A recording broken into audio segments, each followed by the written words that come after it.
This is a Rabble Podcast Network show. New voices in your head. It's Radio Free Radio.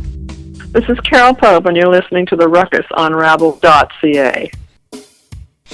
Hey everybody, and welcome to the Ruckus. My name's Kevin McGowan. This is a really good episode, and I'll tell you why.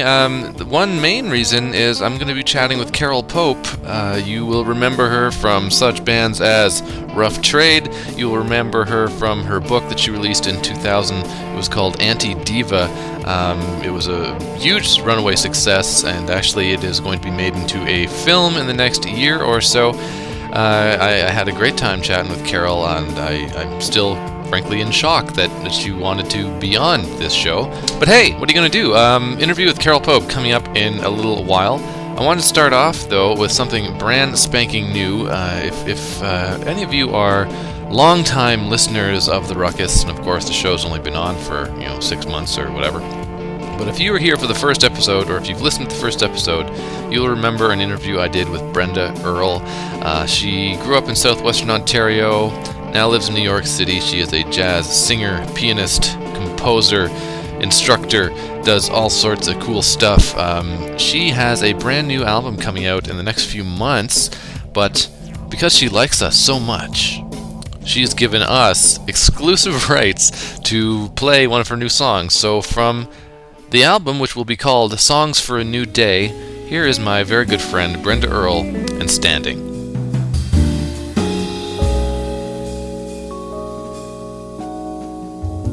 Tell me one more time that this is real. Maybe this time I'll believe. Finding things out, trusting the life of experience that I've had. One last chance to let slip through my hands, for opportunity to waste. This time I have both the strength and the hope, and I know that it's not too late.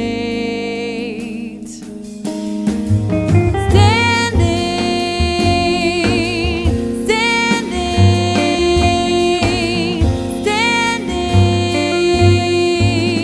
not a soul, not a sound, no one around. It's just me.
Tell me one more time that this is real. Maybe this time I'll believe. Finding things out, trusting the life of experience that I've had. One last chance to let slip through my hands. Opportunity to waste. This time I have both the strength and the hope, and I know that it's not too late. Standing,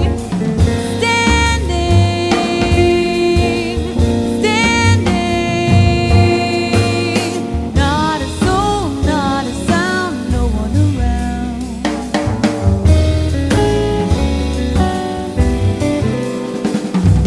Not a soul, not a sound, no one around.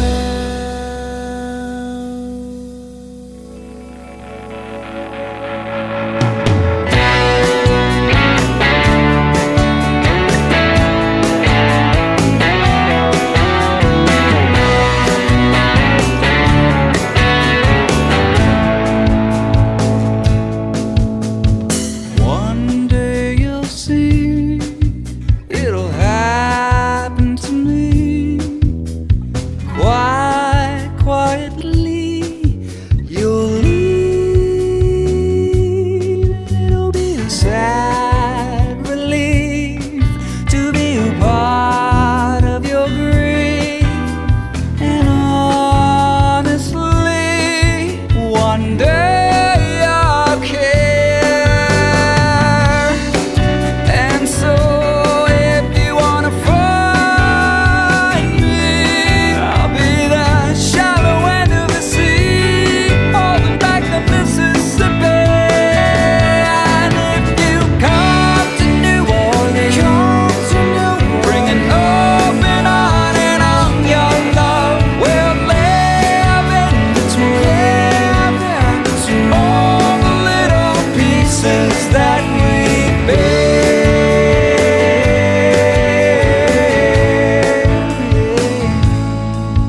As the walls go up, my tears come down. 'Cause is this a place irreplaceable? You had to be the one to see how hard it is to be so free. And if you come to New Orleans, bring an open heart and on your love.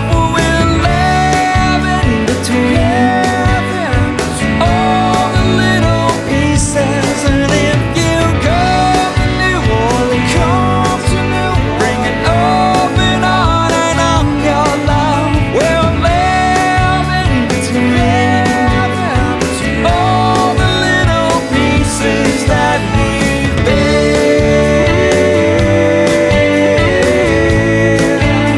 Pieces that we've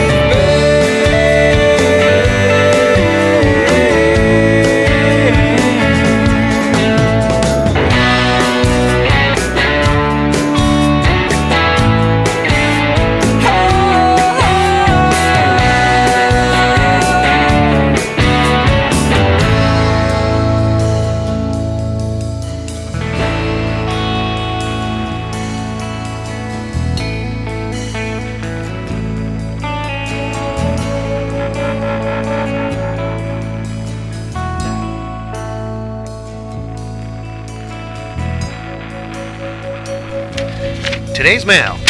Dear Rabble, this is from the CAW staff reps. Quote, at a time of crisis for working people across Canada, the voices provided by alternative progressive media are more important than ever. Thank you for the work you do. Alright, thanks. Why not join the CAW staff reps and donate to Rabble today? You support independent news, and you can win cool prizes like an island getaway. That's good news. Rabble.ca/news/donate to win. And yes, just a little reminder for all of the listeners out there that The Ruckus is part of Rabble.ca's podcast network, and Rabble.ca, spectacular website.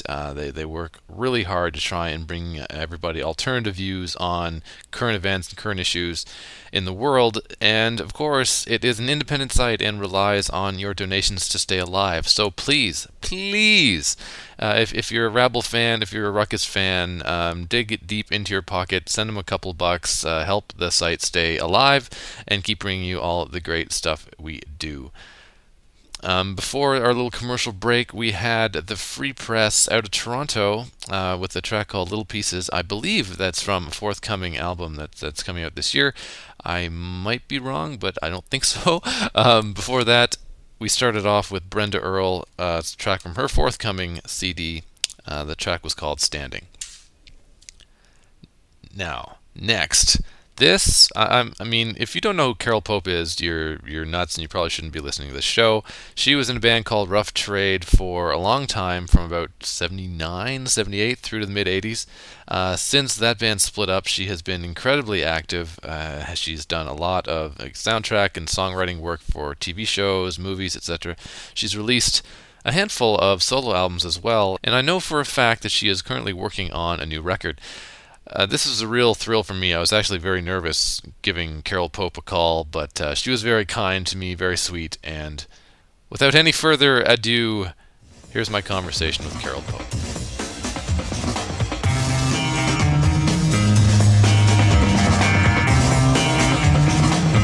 Remember the black light.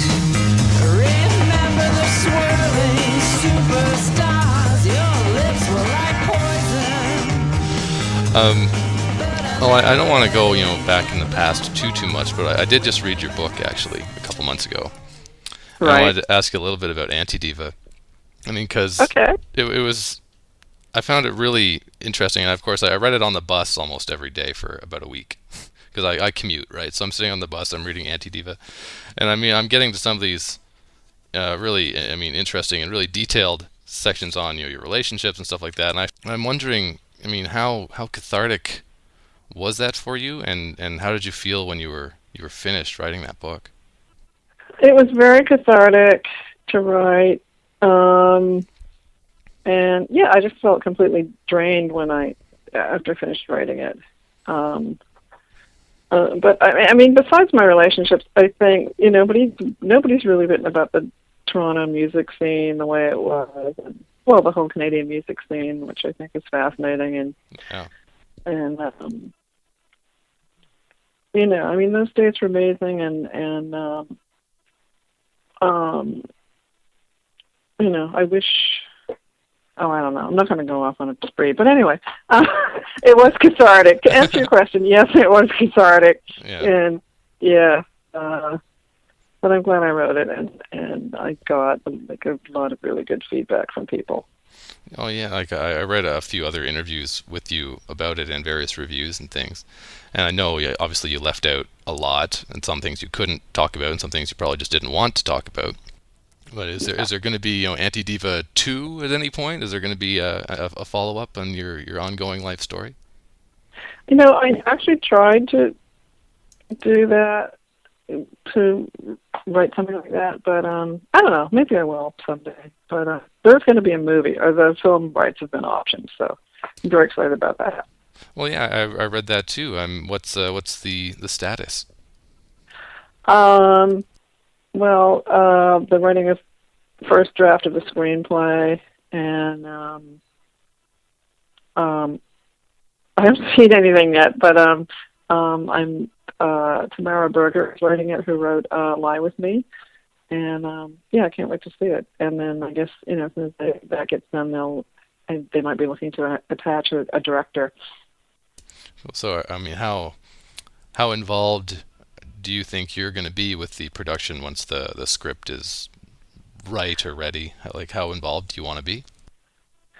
Well, I certainly want to be on set and certainly, have to be involved in the music. But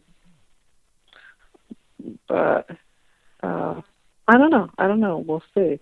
But, I'm a consultant, so whatever that means. Right, so your name's on screen. And Yeah, and, really, to me, it's all about the music. That's the most important thing. And whoever plays me. And, well, I don't know. It'll be interesting when it comes to casting it. Right. Like, is there going to be a focus? Obviously, you can't take the whole thing and cram it in the 90 minutes. Is there going to be a more specific focus in the film, do you think? Oh, yeah, absolutely. But as I said, I haven't seen the script, so I don't know. Okay. I don't know what it is yet. Okay, fair enough. I know you were in Iceland a couple months ago. Yes. Yeah. At the Pride, I guess, event or celebration or whatever. How'd you get involved with that, and what was it like? It was really amazing. I got involved just because I emailed them, and they emailed back, and they said, "You sound interesting. Do you want to play Pride?" And I'm like, "Yes." And the whole band was into it because, who doesn't want to go to Iceland? And it was really, gays and lesbians are so assimilated into Icelandic society that really, the whole town turned up, and I've never seen so many kids in strollers and straight people, and it was just like a celebration for Reykjavik and tourists who showed up, and people from other towns. So it was a really a great experience, and I'm just so sad for Iceland and all their financial troubles right now. It's really kind of heartbreaking because they're really amazing people, and I would go back there at heartbeat because I want to see the rest of Iceland. It's such a beautiful country. What was the response like to your performance there? If it was a big happy crowd, it must have been a good show for you. It was a big happy crowd. 80,000 people showed up to that event, to their Pride event, and the parade and everything. And wow. We played in a club the night before, or a couple of nights before, and then we played on the day of. We played a couple of songs with all these other bands. They're from LA and New York, Berlin, and people from Denmark. It was very international. And do you find yourself getting involved in a lot of Pride shows like that? I have played a lot of them because they're just great things to do. They're always a high because people are always celebrating, and my band is all straight, and they just love to do them, and yeah, it just should be a celebration. And it's just not about being gay. It's just, I think it's like a life celebration, and I think they really do have the right attitude in Reykjavik. It's not I don't care who people sleep with, and, it should be a non-issue and just a celebration of life. I appreciate your perspective. In North America, it's so much more, I guess, puritanical and whatever. Do you find it changing really here, or is it still kind of the same as it was, 30 years ago, in terms of homosexuality and the acceptance of the lifestyle? Well, I think, China's the religious zealots and right-wing people and people who are homophobes, if they really are gay. Those people are just always going to be upset. But, I've played all the big Pride, Toronto quite a few times, and LA, and San Francisco, which to me is very moving. And, I just played San Francisco this year, too, for the first time in a few years, and my band was straight, and they were just, my guitar player was, so moved that he was almost in tears. He was just he couldn't believe it. He was these bands all over the place, and he was 26, and he was just so moved. So, well, that must have really opened his eyes, I guess, to see what it really meant, to be there. That's great. Yeah, it's great. And and I think a lot of people now, don't care, and certainly homosexuality and bisexuality is much more accepted, or, they don't even think twice about it, really. It's just people who are uneducated or homophobic or, brainwashed by the church or whatever, that have issues with it. I mean, you said you're maybe working on a new record? Yes, I am, yeah. So what kind of stuff are you working on now? Actually, it's like, I would say, I've got about 7 songs that I like, and I'd say half of them are political, and I'm all into using GarageBand now, so there's just way more parts, because normally I just, in the olden days, I would just write on a 4-track, and play guitar and use an Elisa's drum machine, and now I have, like, loops. Actually, there's one song on my, on Transcend, which is the first thing I ever wrote on GarageBand, which is called Johnny Marr. That's pretty much all me. And loved that song. Loved that song. Thank you. I listened to that. I've actually went to your MySpace page earlier today just so I could listen to it again. Oh, great. So that was your first GarageBand experience? Yeah. Oh, wow. So, I mean, you're really exploring that side, the electronic computer-based side of producing. Well, it's just helping me as a writer, I mean, it's just such a great tool, and then, I'll start there and then dump it onto Pro Tools and then get real players. And I mean, because I have no budget per se, and I have to, in order to get money to record, I have to, show the couple of record companies that are interested in me something. So that's just really a great tool for me. But has the place, I guess, inside you changed much of how you are inspired and how you create your songs? I mean, you've been doing this for 40-odd years. Obviously, the technology side has changed, but how has your approach changed? Well, I don't know. I don't know if it's changed that much. I mean, I still don't want to know that much about music because I want it to be all about the passion, but the technology is making me think about it more. But no, I mean, I'm still obsessed with the subjects that I've always been obsessed with. Maybe getting a little bit more sophisticated as a writer, because I'm writing the music too, which I didn't used to do with Kevin, with Rough Trade. That's cool. Are you working with other people though on this new stuff, or is it really just you and your PC? I would like to have a couple of guest artists help me out. Maybe sing a couple of duets or something. Who would be a contender for maybe singing a duet? Anybody in mind, or just? I'd like to do something with Kenny Starr for sure. Oh yeah, I love her. Yeah, she's really she's an amazing artist, and I find her very inspirational. And really, I'm not inspired by anything much because I'm bitter. I like that. You sound very bitter. Well, I know in one of your email messages we were talking about maybe playing a song on this show. Do you have one in mind that you might like to send up? Well, what about Johnny Marr? So I guess I'll ask you. I mean, obviously everybody knows who Johnny Marr is, but what was your inspiration for writing that track?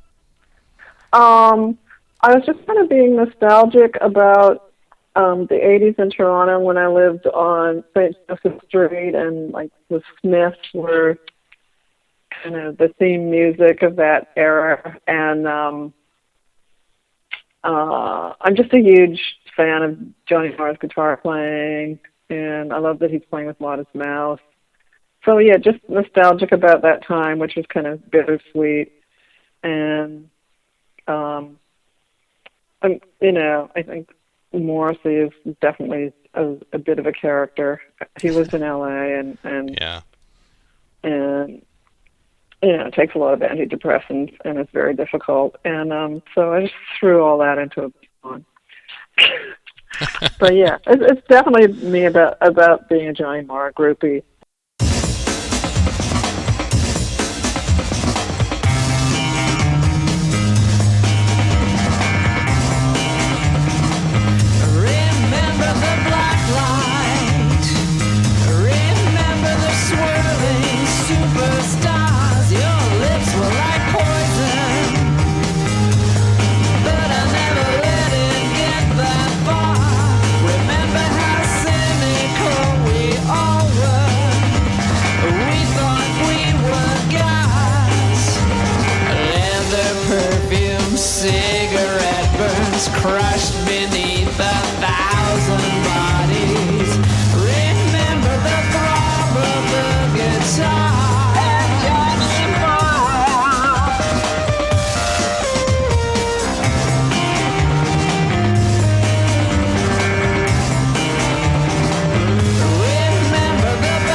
strung out on Prozac. And Johnny Marr, and Johnny Marr, slouching towards I don't know what. Johnny Marr, and Johnny Marr, Johnny Marr, Johnny Marr, Johnny Marr.